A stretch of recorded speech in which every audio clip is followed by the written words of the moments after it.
तरीके से ये आग लगी है सर, क्या आकलन किया गया, किस तरीके से, क्या कोई कैजुअल्टी? देखिए, कल रात में आंधी के बाद यहाँ एक मेंथा की जो ये इंडस्ट्री आप देख रहे हैं, इसमें आग की घटना हुई थी। रात भर इसमें पुलिस प्रशासन और फायर ब्रिगेड की टीम्स ने आग पर नियंत्रण पाने का प्रयास किया, जो सुबह जाकर शांत हो पाई है। तो उस समय भी हम लोग यहाँ पर उपलब्ध थे, एसएसपी साहब, मैं, हमारी पूरी टीम यहाँ थी, डिप्टी डायरेक्टर फायर भी आई थिंक यहीं थे।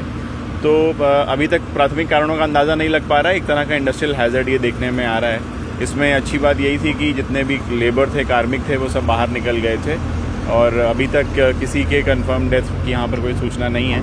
तो जब पूरा एनालिसिस होने के बाद ही हम ये बता पाएंगे कि आग लगने का कारण क्या था। फिलहाल हम लोगों का पूरा फोकस ये है कि जो डैमेज है उसे कम किया जा सके और किसी प्रकार की कोई जनहानि ना हो।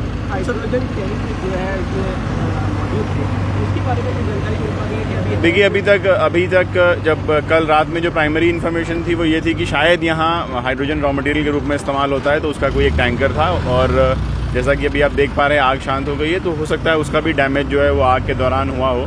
पर जब तक पूरा परीक्षण नहीं हो पाएगा टेक्निकली, तो तब तक इस प्रकार की डिटेल्स दिया जाना संभव नहीं है।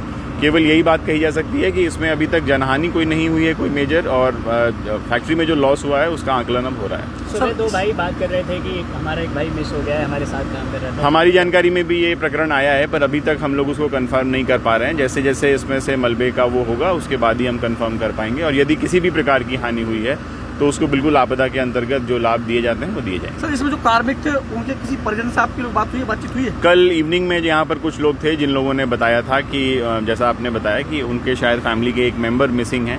एक व्यक्ति इंजर होकर मेडिकल कॉलेज भी पहुँचे थे, उनसे भी बात हुई थी। तो जब यहाँ पर सभी पूरे जो डैमेज है, जो मलबा है, उसका आकलन होने के बाद ही हम ये बता पाएंगे कि क्या परिस्थिति बनती है।